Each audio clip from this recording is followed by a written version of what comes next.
Good evening, everyone. Welcome this evening. If we could have everybody grab their seats. And Mr. Ackerman, would you please call the roll? Crawford. Here. Goddard. Graff. Hall. Here. Harris. Here. Hopkins. Here. Josting. Longfellow. Here. Minold. Here. Milam. Here. Mingus. Here. Nelms. Phillips. Here. Frail. Rich Stimson. Here. Schmidtall. Here. Schneider. Here. Sin. Stahl. Stump. Woodrow. Here. Chairman Brennan. Here. You have a quorum. Thanks. We may all rise for invocation of pledge. Lord, we come before you this evening and thank you once again for the blessings in our life. We thank you for the opportunity to serve one another and to be just out in your glory. Thank you for all of the things that you've done for us. Help us to honor you with our words and actions and do the best that we can each and every day. As we work through the problems and the solutions here at the county and throughout this country, help us to have wisdom and guidance and just keep you in the forefront. Be with us in Jesus' name. Amen. I pledge allegiance to the flag of the United States of America and to the republic for which it stands, one nation, under God, indivisible, with liberty and justice for all.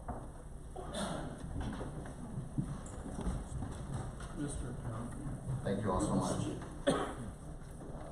Moving on here to our communications for members of the public and county employees. I believe we have a presentation of Neighbors in Need.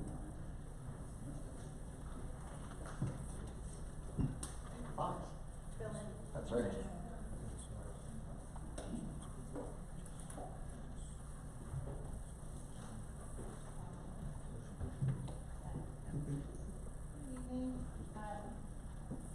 I am filling in tonight for Rebecca Crumrine from the University of Illinois Extension Service. She had an unexpected illness in her family this afternoon. So,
tri-county issue, and this year for our community health assessment, each county voted in their top issues. And the 3 issues that were chosen for the tri-county were also Tazewell County's top 3. Woodford's were slightly different. Peoria and Tazewell both had the same top 3, which ended up being the top 3 for the tri-county. Anyone have any questions?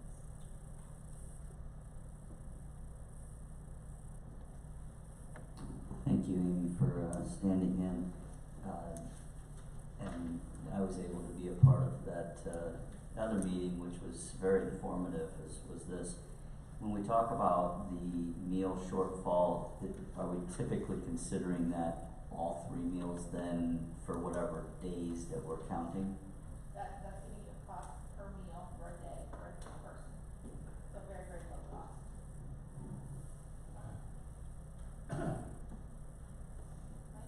What kind of actions could be taken, or what, just make the public aware, or?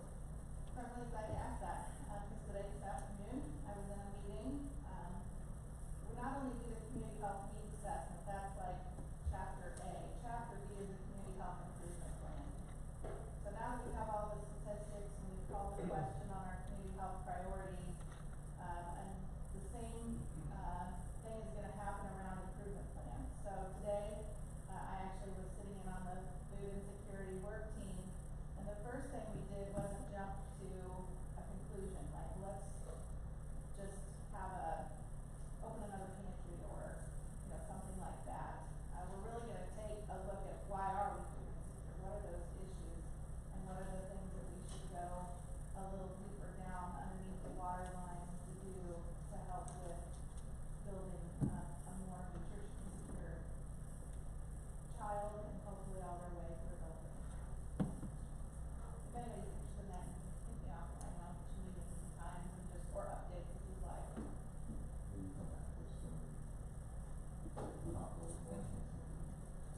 Yeah, I'm glad to. With the community health improvement plan, we have a deadline of early December because the hospitals have IRS regulations that they have to meet, in a very rigid way. And so we will have the community health improvement plan start going through all of those body boards in December. And so we'll make sure we bring it, a copy to you all to look at and consider prior to Board of Health voting on that.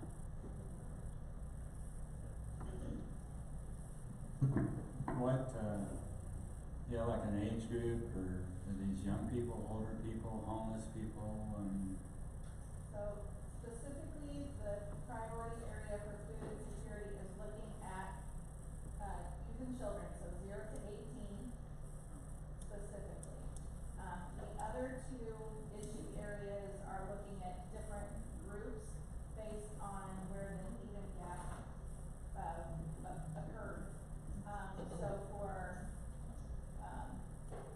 one of the mental health ones, they call out youth, but they also call out, those in rural areas, so it just depends on the issue. Thank you all. Thank you very much, Amy. Moving on to communications from elected and appointed county officials, Mr. Ackerman. Thank you, Mr. Chairman. Each of the county board members this evening received a green ballot that was for you to fill out. Vanessa, the election supervisor in the back, she'll collect them from you if you haven't, before you leave tonight, if you haven't turned it in yet. You are voting on, we asked the students of Tazewell County, we mailed invitations to all of the schools throughout Tazewell County, inviting every student to design the I voted sticker for America 250, which will be July of next year. These I voted stickers will be used for the March 2026 primary election. It'll be our county use of that. We'll also, whichever is the winning design, will be the cover of next year's Tazewell County yearbook. And then all of those, there were 41 designs that were turned in. All 41 designs will be placed on our wall in our election room so the public can come up as they're voting and take a look at all of the submissions by the students.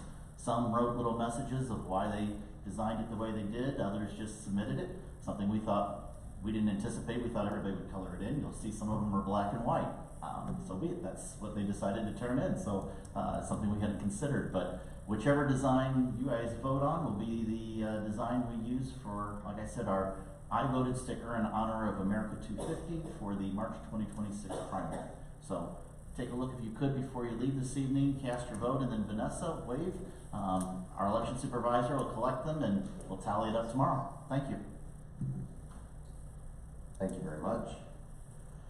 Mr. Johnson, would you like to come up and give us an overview of your department?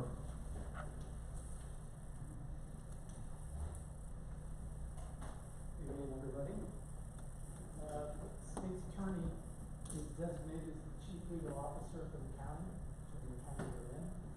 The easier way to think of it is, the state's attorney's office is essentially the law firm for the county.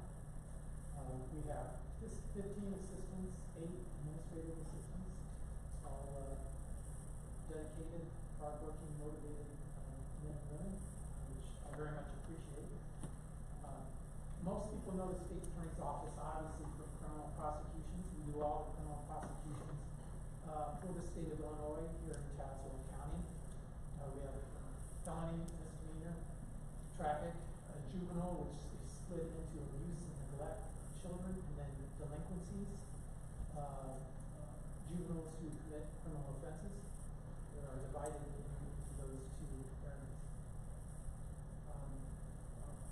Most people don't know, though, that we also have a civil division manned by Mr. Howell, provide services and advice and counsel to all the departments in the county, from animal control to zoning and everything in between.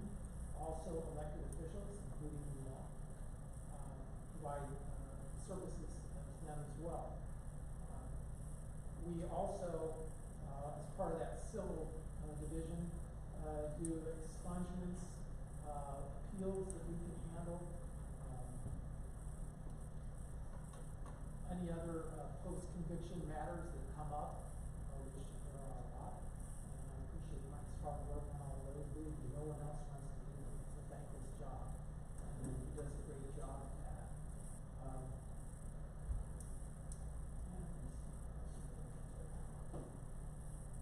As part of felony, or as part of our criminal division, we also man all of what we call the problem-solving courts. So we have a drug court, mental health court, and a veterans court. And I think we're working on a DUI court as well. And that's where we funnel those persons who qualify for that, either in any form of addiction, veterans who have issues, as well as mental health issues. And as you know, we've talked about this quite a bit, and we're experiencing this problem here in Tazewell County with people with mental health issues. We've lost most of the places that we could refer them to. We're trying to handle a lot of that in-house now. I would say what they do with our limited resources, I'm pretty proud of what we've done, both with addiction, veterans, and homeless, and look forward to continuing that on into DUIs as well.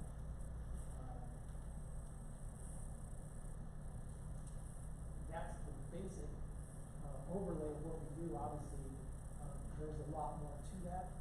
Does anybody have any questions for specific what we might? Yes, I know you have, what, 9 attorneys, and your workload is a lot heavier than for 9, and you have to go out and hire attorneys for support or other projects. What fields do you get extra help from all the areas, or do you have specific areas where you go out right now? The ones I talked about are all manned in-house. There are some areas that are more specialized that we go out and we get outside counsel on, labor, some of the more involved liability issues where the county is sued for various things, whether it comes out of jail or anywhere else. We deal with those. So there's, I mean, it's kind of like almost like medicine, where everything's sort of specialized. And the legal profession is done that now. You know, back in the day, you could have an attorney, that general practice attorney that could do a lot of things. Those are things in the past. Everything is very segmented and specialized. that down into very specific, legal issues that they deal with. So on ones that are either something that would be difficult for us to handle, labor and things of that nature, either take a lot of time or take a lot of, labor, very labor intensive, and we do have to outsource those out. And we do monitor that, and we're still in charge of that, but we monitor what they do, not only, and they consult with us, not only, services they provide, but, billing, what they charge us for. Russ? Hi, Kevin. So you followed a state's attorney who had quite a tenure in Tazewell County. And I would say, knowing that tenure and knowing that person, that he probably over time molded the state's attorney's office in keeping with the law, with pretty much the way he wanted to run it. My question to you is, having worked for him and probably others, because you've been there a long time yourself, have you had any need or opportunity to make any changes to the structure of the office? That's my question. I would say, Russ, I tried to keep things pretty much along the line as state's attorney Unholz did, because I agreed with what he did, but we've kind of had some new issues that we didn't have during his tenure that we're trying to address, like the mental health issues. So those things have changed. How we're dealing with methamphetamine and some of those natures. We do, and I carried on what he started, a lot of the specialty prosecutors. So we have a designated prosecutor for drugs, domestic battery, sexual and physical abuse of children. So that we've carried on as well. But we've also tried to expand our work with the Child Advocacy Center as well. So I don't think there's a lot of changes. What's changed not so much as what we were doing when Stu was here, but just the new issues that keep coming up. Now, the big thing that we've got to deal with, which Stu was very thankful we didn't have to, are the mandates that are passed down to us from our legislature. So, Safety Act, pretrial fairness.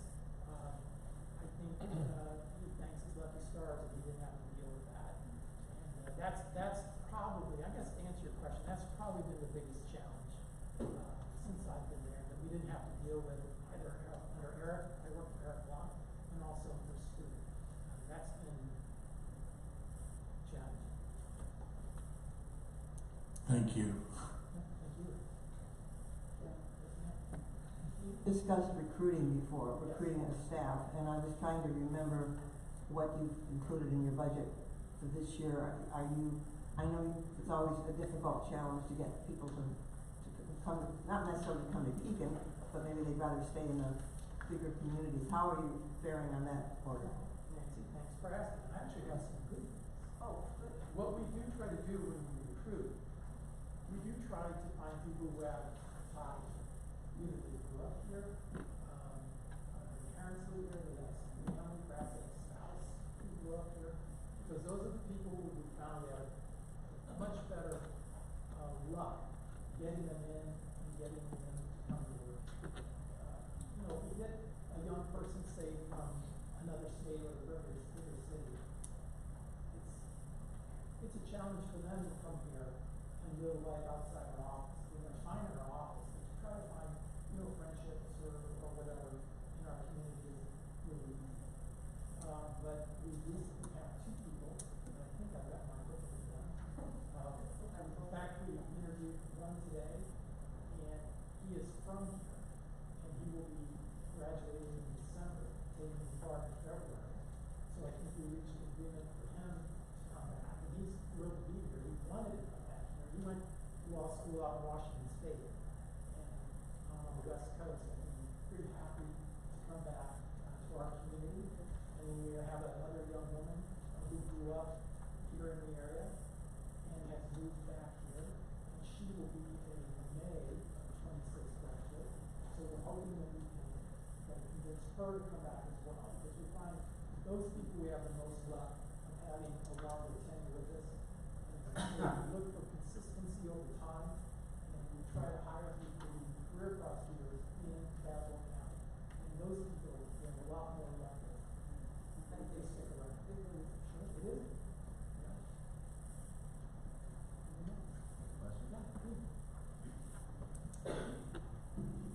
I'm not sure the question I wanna ask yet, but you talked about drug court, and I'm trying to understand what your responsibilities are there, or how much of an load it puts on you. I don't know how many people we're dealing with. I don't know how big of a problem it is. And I'd really like to understand it because I've actually tried to work with some drug addicts. And finding the connections, you can't get in the jailhouse unless you're a minister. And the people on the inside, they need somebody on the outside to help them navigate where they're trying to get to resolve their problems. The ones who want to resolve their problems, not all do. Maybe I'm asking the wrong question, or I don't know. I think I know what you mean. I would encourage you perhaps sometime to invite Judge Doskach over to speak about drug court. And he's in charge of that. He's a big proponent of it. And we have a drug court team that involves our office, probation, and also treatment providers here from the area. We meet every Wednesday to speak with each individual in drug court. And I mean, it varies. I don't know what they have in there right now. You know, it's could be 20 to 30 people. And it varies. And essentially, drug court, they come in, they're charged. Doesn't necessarily have to be with drugs, but with a drug-related offense, theft, or something of that nature. So we give them the opportunity, they screen them to make sure they're appropriate to come into the program. They come into the program, it gives them a chance to try to get back on the straight and narrow. And if they do, maintain their sobriety. And if they do, then at the end, oftentimes, there's either a dismissal or some kind of plea which will allow them to stay within the community. And I was not too sure about it in the beginning, but over time, I become a big proponent of big drug court. I've seen obviously they have players, addictions, a tough thing. And they have their processes where if you screw up during drug court, and it could be that, you don't come in for your appointment, you don't come in for your urine test, could be possession or use of narcotics or alcohol, or even committing a crime. They just don't kick them right out. They can have a series of sanctions where they might have to do it again for 7 days in jail. And they just don't throw them out. They keep them coming back and keep working with them. And some don't graduate for maybe 3 years. They're in there for that long. But I've seen some real positive outcomes from drug court. Obviously there's some failures, but I think for the most part, it's a worthwhile program. And that and veterans and mental health care as well. So that's the way the trend is going. You just can't throw everybody in jail. And the sheriff, I think, appreciates that. We have to try, because even if you throw someone in jail, throw someone in Department of Corrections, I tell you, they're coming out. Unless they get a life sentence, they're coming out. And they're probably coming back to this community. I found most of our offenders really like it. They all come back. We encourage them maybe to see greener pastures, but no, they all come back. So we want whoever we can return to a useful, productive citizen. And they have had many examples of that. They do that. And I think it's a real benefit, not only to the system, but also to our community. We've got to try to do something. All right, thanks everybody. I'd like to say that I am very, very grateful for our elected officials and department heads for coming to talk to us before these meetings. I know it takes a little bit of their time on these nights, but I think we do learn quite a bit about it, so thank you very, very much. Moving on to item E, if I could I please get a motion to approve the minutes of the August 27th, 2025 County Board meeting? Motion by Mr. Schneider, second by Mr. Hall. Is there any corrections or changes?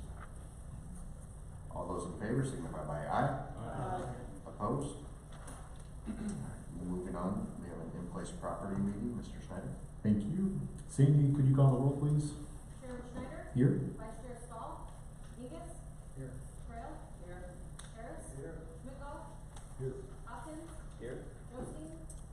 Phillips? Here. You have a form.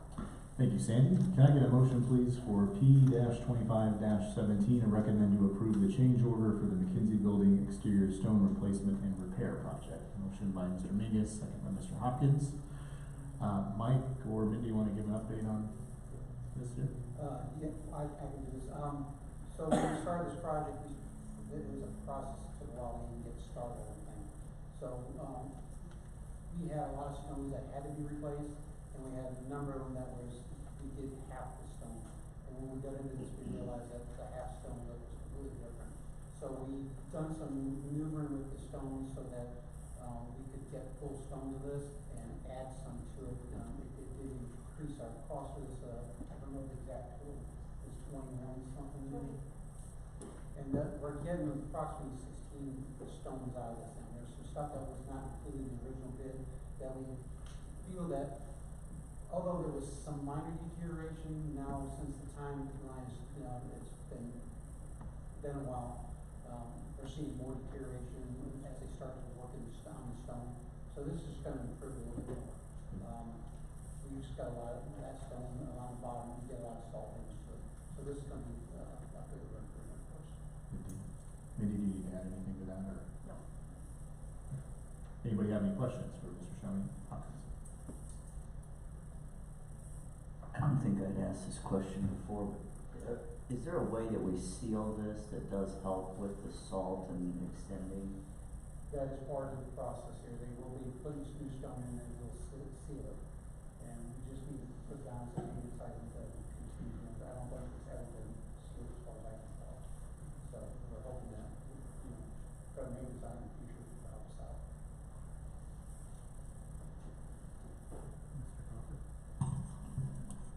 So I appreciate the property committee and Mike and everybody here taking care of that. But building's getting older, the McKinsey building.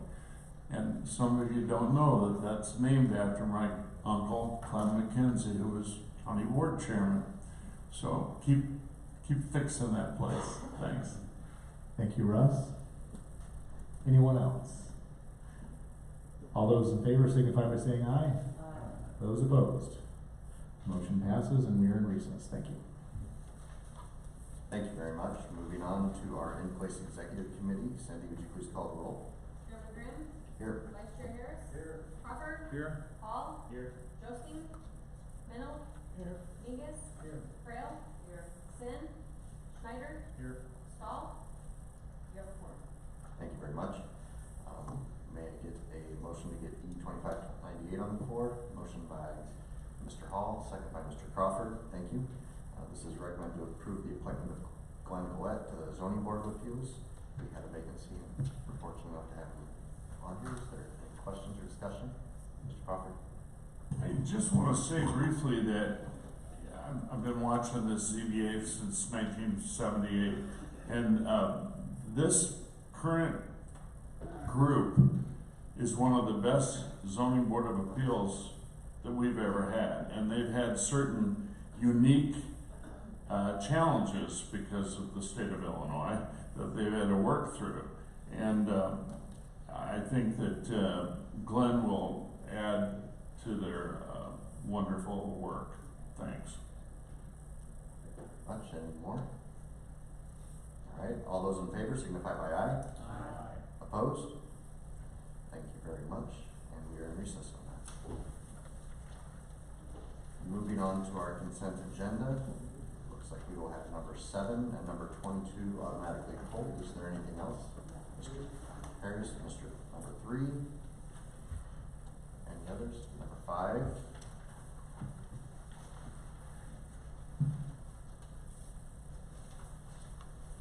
Crawford?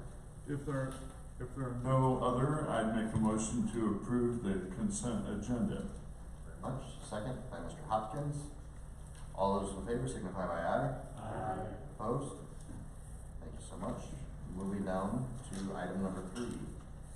May I please get a motion to get LU 2511 on the floor? Motion by Mr. Harris, second by Mrs. Crail. I pulled it just for clarification. I read what they put in there, and I don't think I understand it. And just more clarification. Jackie, is this a you?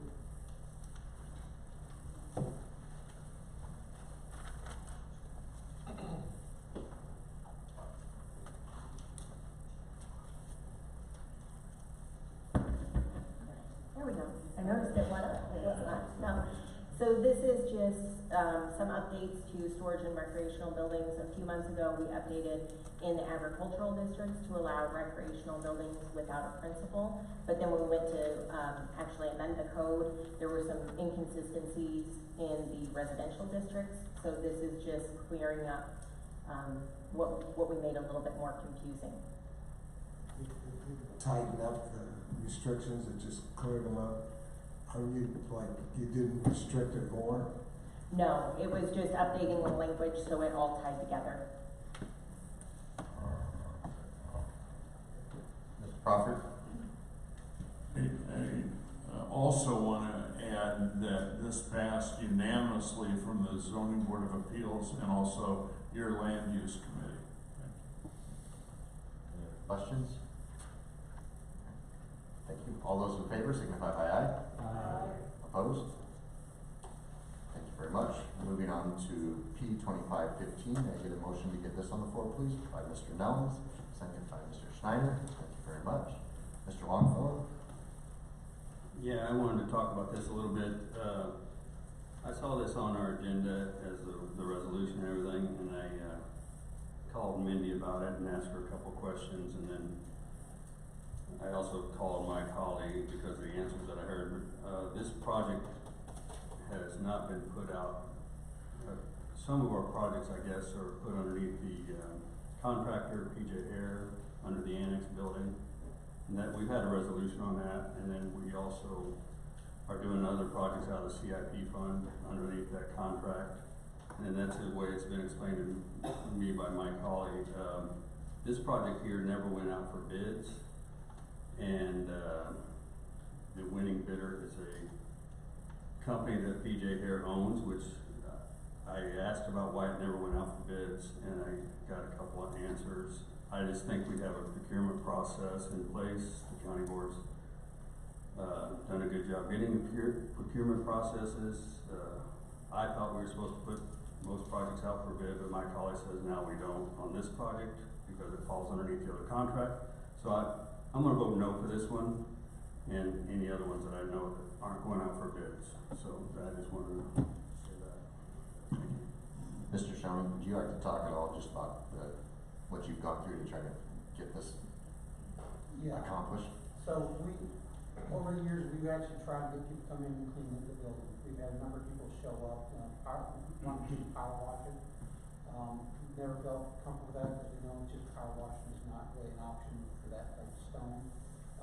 We do have another bid besides Summits, which is PJ Harris company. They came in and gave us a bid on this thing. They were probably as close to what we'd like to have seen, which was they were gonna spray down with detergent and then just wash it off. There's no real guarantees with what they provide us. They were at $89,000. All prior ones were probably within the $20,000 range, but it's basically they will come in and power wash it. We also approached, when we were doing the stonework at the McKenzie building, we approached those contractors when we were putting that out to see if anyone would be interested in it. Some did show interest in it, but never came through on it. So, and even the company that's actually doing the stonework out there. So, it's been a struggle to get the estimates to begin with. And like I said, when I got force masonry, I thought it was high, but I also knew that the courthouse, Rush, you may know the last time the courthouse has been cleaned. It's been a number of years, and it's probably going to be more entailed than what we realize once we get into this thing. PJ Hair, when we talked to them, they gave us a not to exceed. When we questioned them a little bit on their costs compared to what we got from the other vendor, they were willing to say, yeah, we can do it cheaper, but we just, we may have more, but we find out later on. So I think we all want the courthouse to be done properly, and I think, when we're all done with it, we want everybody to be satisfied with it. Mr. Harris? It's kind of a question, I guess, or comment. If this falls under the contract of the courthouse annex, which was stated, then when we put the windows in, are we gonna do the same thing there? Cause I would go along with Greg on this, we need to go out for bids for the windows. But theoretically, what they're saying about the cleaning is the same thing we could do with the windows in the courthouse. Correct. To a point, I think that from talking to PJ and working with everyone and things like that, items like the windows and the different things, you would have multiple bidders that were qualified, and this has been one of those things where there hasn't been as many, and it's been searched and tried for more than a few years. I agree with Greg as well on a point where it's like, I understand that this is under the scope, and having it done like that doesn't necessarily seem correct. But they are our contractor for it. It does fall under the scope, and they have created or given us a very good explanation and contractor to do it with, which we haven't been able to find in the previous number of years. Mr. Schneider? Yeah, I'd like to hear from Mr. Holly, who talked to Mr. Longfellow, who talked to us. You can just get your take on this would be great. Sure. I mean, I haven't heard anything that's inaccurate. There's an existing contract with PJ here that does allow for them to do work in the courthouse as well, within a limited scope. This would fall under that contract if the board feels like that's the direction that you'd like to go. Like I told Mr. Longfellow when we talked, that doesn't mean that if the board would prefer that it can't be subject to competitive bidding and bid separately. Normally, a contract of this size would have to be subjected to competitive bidding. But in this case, because there is an existing contract that would cover that work, the county does have the option of doing it under that contract.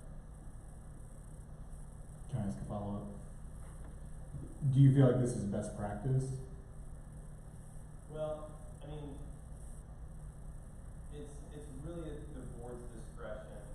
We have certain contracts at different times that, we have for a long period of time that have an automatic extension in them sometimes.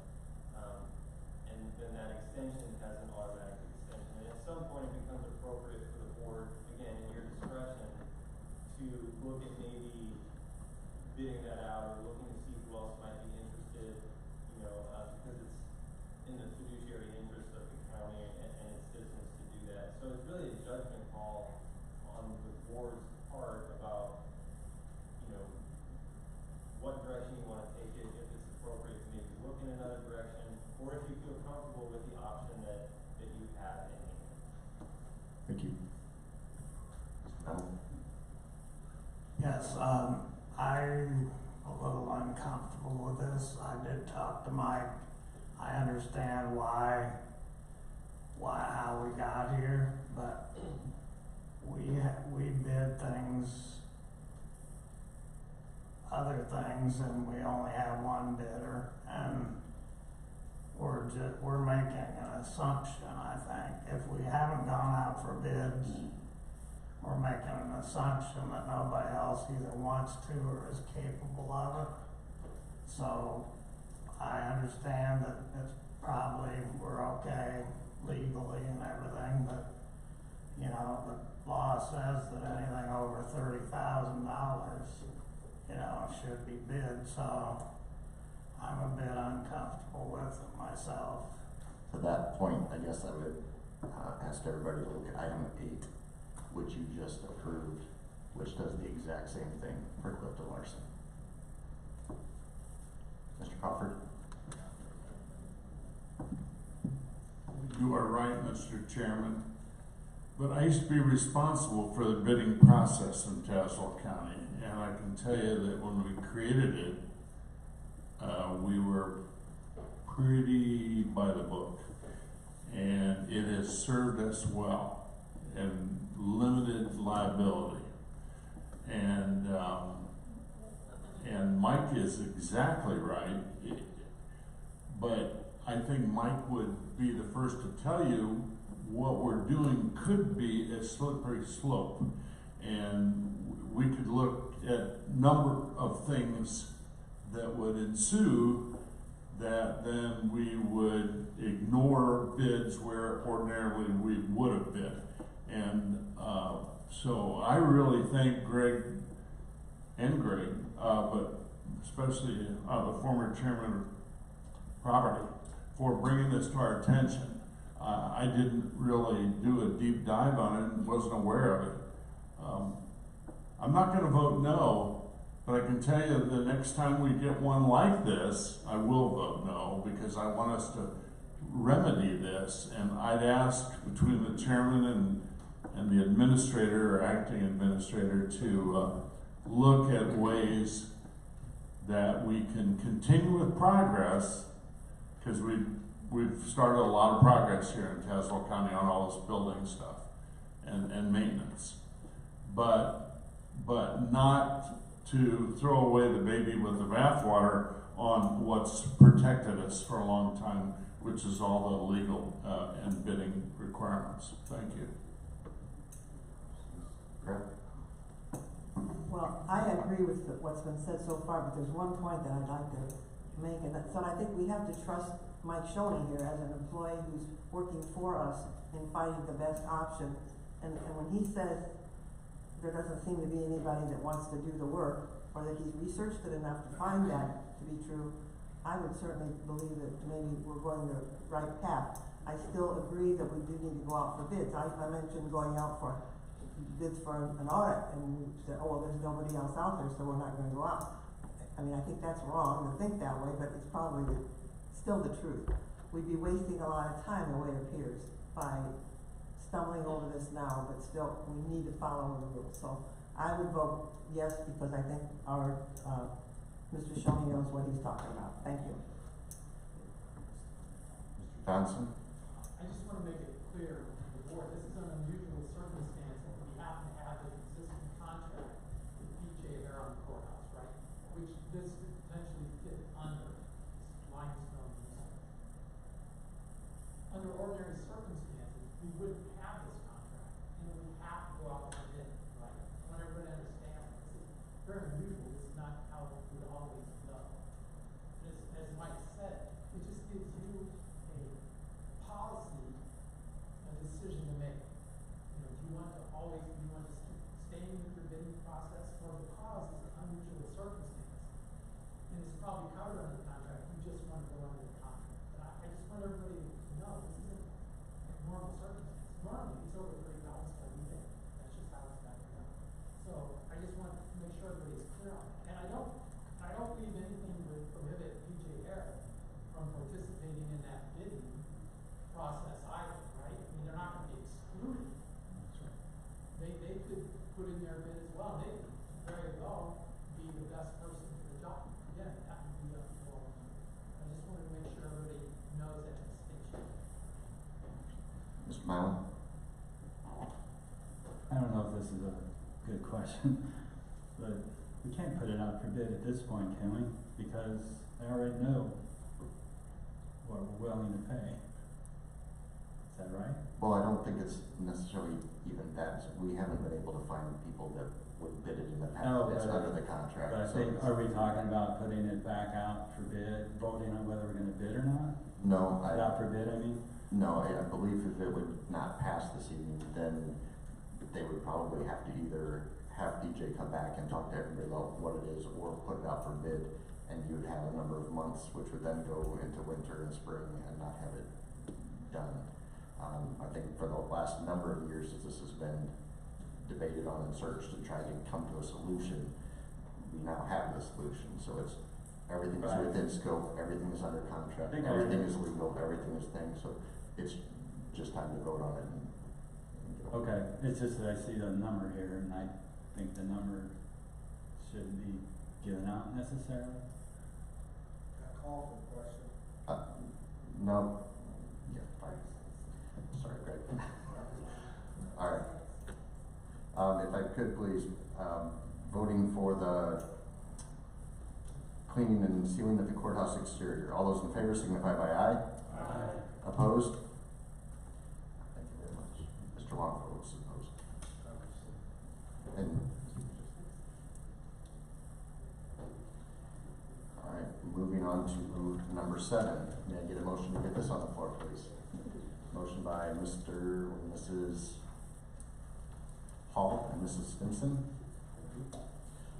This came out of committee. Is there any questions or anything regarding Mrs. Stimson? I just had a quick question. Yeah, this is the change order. It just had labor and material. Do we ever ask them to break that apart? A lot of municipal bids, labor and material, overhead, profit, safety, like it's broken out on a lot of government contracts. I don't know if this one was or was not, or we normally ask for it. We can at different times, but I know that we have not. I hope we do. Any other questions? All those in favor signify by aye. Aye. Opposed? Thank you very much. And then was there? 22. Thank you very much. I get a motion to get E 2598 on the floor. Motion by Mr. Harris, second by Mr. Hall. Thank you very much. This came out. Is there any questions regarding? All those in favor signify by aye. Aye. Opposed? Thank you very much. We are on to unfinished new business. We have seen the bills. I get a motion to approve the 2025 calendar of meetings. Motion by Mr. Nelms, second by Mr. Hopkins. All those in favor signify by aye. Aye. Opposed? All right, the only thing I would like to say, one more thing, is on October 4th, everyone here has been invited to the Peoria Bicentennial celebration. It is October 4th from 3 o'clock to 7 o'clock, and they will have food trucks and events and different kinds of things. They're working on the courthouse over there. It is, again, their bicentennial, so they're